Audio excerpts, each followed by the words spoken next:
मोना सिंह और मिहिर आहूजा की सीरीज माँ का सम प्राइम वीडियो पर स्ट्रीम हो रही है।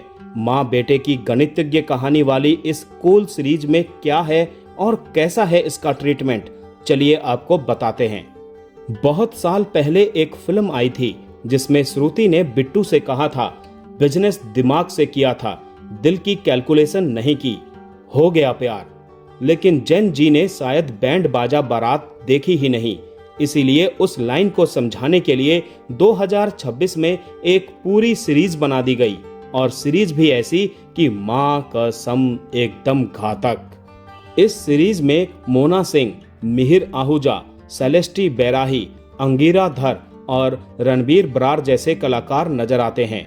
कहानी है 42 साल की विनीता यानी मोना सिंह और उनके 19 साल के बेटे अगत्य यानी मिहिर आहूजा की।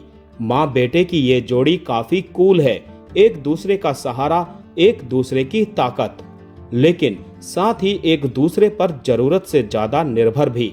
खासकर अगत्य, वो खुद को मैथ पगलू मानता है, एक ऐसा लड़का जिसे लगता है कि दुनिया की हर चीज गणित से चलती है, कुछ गलत हो जाए तो समझो कैलकुलेशन गड़बड़ है। यहाँ तक कि उसके पिता का उसे 12 साल की उम्र में छोड़ जाना भी वो अपनी माँ की गलत कैलकुलेशन को मानता है।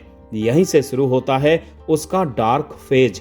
18 साल का होते ही अगत्य तय करता है कि वो अपनी माँ के लिए परफेक्ट पार्टनर ढूंढेगा, अपनी बनाई इक्वेशन और एल्गोरिदम के हिसाब से, ताकि माँ कभी अकेली ना रहे और आगे की लाइफ में रिग्रेट भी ना करे। और बस यहीं से कहानी में उथल पुथल शुरू हो जाती है, क्योंकि दिल और दिमाग की साझेदारी कभी भी आसान नहीं रही और अगत्य को तो अपनी गणित पर अटूट भरोसा है। सीधी बात, मोना और मिहिर आहूजा की माँ बेटे वाली केमिस्ट्री काफी यूनिक और दमदार है। दोनों अपनी अपनी जगह काफी शानदार हैं। मिहिर का मैड मैथमेटिशियन अवतार इतना रियल लगता है कि कई बार वो आपको परेशान करने लगता है। आपको गुस्सा आता है कि कोई अपनी ही माँ को इस हद तक कंट्रोल कैसे कर सकता है।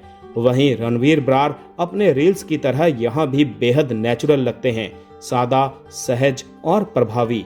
कहानी अपने मूल में सीधी है, लेकिन उसे जिस तरह से भारी भरकम इक्वेशन और एल्गोरिदम में लपेटा गया है वो दिमाग का दही कर देता है। कई बार लगता है कि अब क्या नोटबुक लेकर बैठना पड़ेगा। एक सिंपल इमोशनल बात को समझाने के लिए इतनी कैलकुलेशन ठूंस दी गई है कि कनेक्ट बनने की जगह दूरी बनने लगती है। ऊपर से हर किरदार के पास अपना अपना ट्रॉमा, आप एक से उबरते नहीं, दूसरा सामने खड़ा मिल जाता है। सीरीज का पेस भी परेशानी को बढ़ाता है।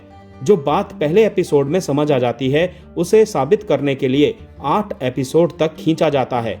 बीच में ऐसा कोई दमदार ट्विस्ट भी नहीं है जो आपको बांधे रखे और धीरे धीरे आप ऊबने लगते हैं। असल में जो चीज इस शो की सबसे बड़ी ताकत बन सकती थी वही इसकी सबसे बड़ी कमजोरी बन गई है। गणित यहाँ एक टूल होना चाहिए था, लेकिन इसे पूरी कहानी का आधार बना दिया गया। नतीजा एक इमोशनल ड्रामा इंफॉर्मेशन ओवरलोड में बदल गया। बार बार कठिन शब्द और समीकरण दर्शकों को कहानी से जोड़ने के बजाय उनसे दूर कर देते हैं। कॉन्ट्रासेप्टिव पिल, मेंटल हेल्थ और बिना प्रोटेक्शन इंटीमेसी, लेकिन उन्हें गहराई से एक्सप्लोर करने के बजाय सिर्फ टिक मार्क की तरह इस्तेमाल किया गया है। सबसे ज्यादा खटकती है अगत्य की सोच। माँ की जिंदगी को ऑप्टिमाइज करने की उसकी कोशिश कहीं ना कहीं प्यार से ज्यादा कंट्रोल और पैट्रियार्की की झलक देती है।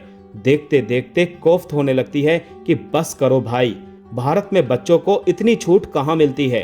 तो कुल मिलाकर अगर आप फिर भी ये सीरीज देखना चाहते हैं तो माँ कसम अपनी जिम्मेदारी पर देखिएगा।